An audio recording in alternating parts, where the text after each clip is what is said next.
Welcome to The Explainer. Today, we're jumping into the digital architecture that honestly keeps our modern world running. We're going to take a deep dive into the critical and often invisible world of securing industrial networks. All right, so here's our game plan. We'll kick things off with a fundamental conflict between the office network and the factory floor. That's IT versus OT.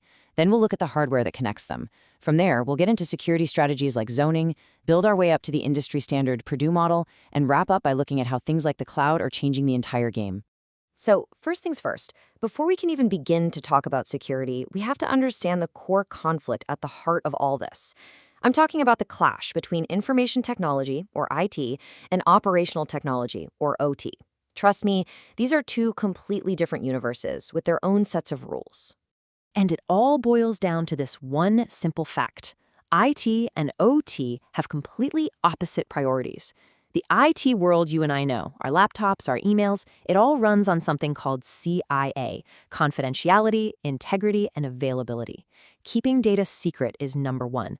But in the OT world, the factory floor, they flip that pyramid upside down. It becomes AIC, availability, integrity, confidentiality.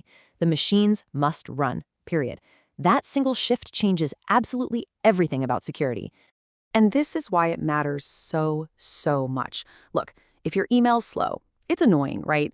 But if a process on a factory floor is delayed even by a fraction of a second, production can grind to a halt, products can be ruined, multi-million-dollar equipment can be destroyed. Or worse, people can get seriously hurt. The stakes are just on a completely different level. Okay, so keeping that critical difference in mind, let's look at the actual hardware that makes up these networks.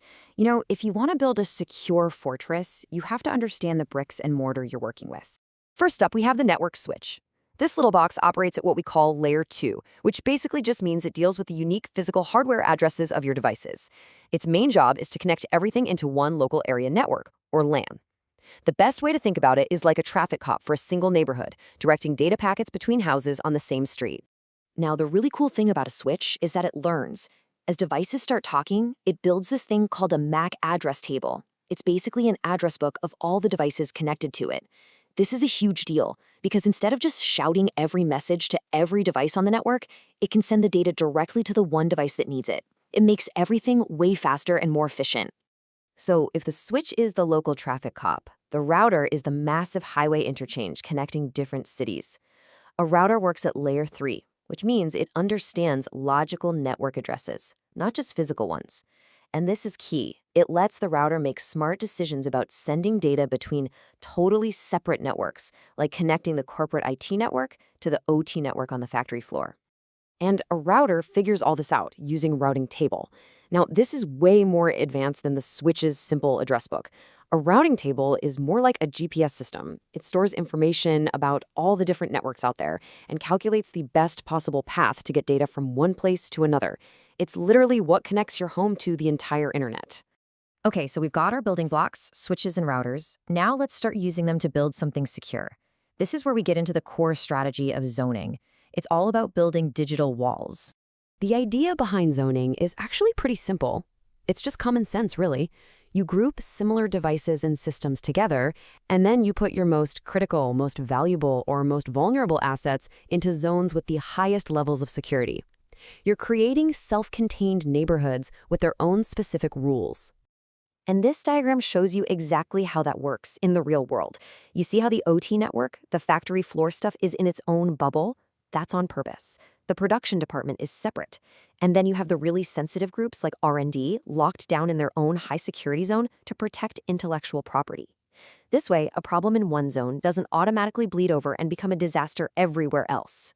Now, let's take this idea of zoning and really level it up. Let's see how these zones create a powerful, multi-layered defense and depth strategy. We're talking about going from an open field to a genuine digital fortress.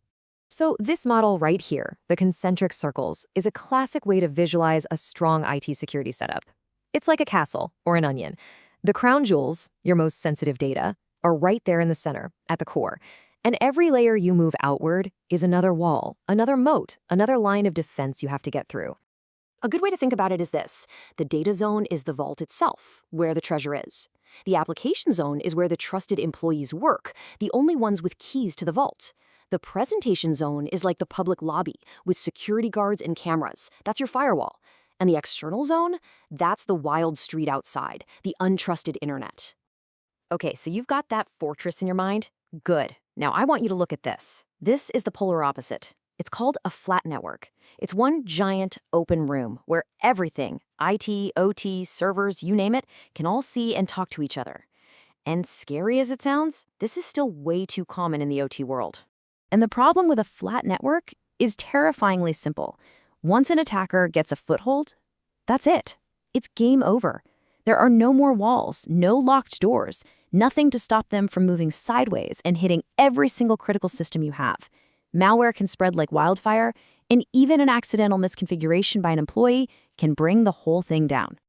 So if a flat network is what not to do, what's the right way to build these things? Well, luckily, we don't have to guess. There's an internationally recognized standard designed for this exact problem.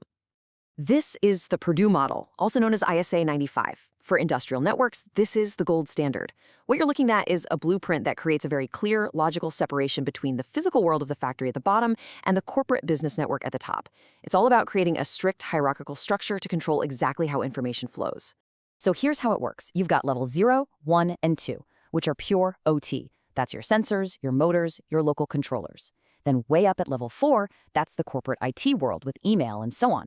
But the most important part, the absolute key to this whole thing, is that buffer zone in the middle. It's called the DMZ, or demilitarized zone. Think of it as a heavily guarded border crossing, where firewalls act like customs agents, inspecting every single piece of data that tries to pass between the IT and OT worlds. But of course, in the world of technology, nothing stays the same for long. And right now, the rise of cloud computing and what's called the Industrial Internet of Things, or IIoT, is forcing this classic model to change. And this slide really says it all. On the left, you've got that rigid, layered Purdue model we just talked about. But on the right, you're looking at a modern IoT architecture. See how those strict layers are gone? They've been replaced by 3 big interconnected tiers. The edge, where all the smart sensors and devices live, the platform, which is usually in the cloud doing heavy data processing, and the enterprise. This new model is way more flexible, but it also blurs those clean, secure lines that made the Purdue model so strong. And this evolution leaves us with a massive question, a really critical one for the future.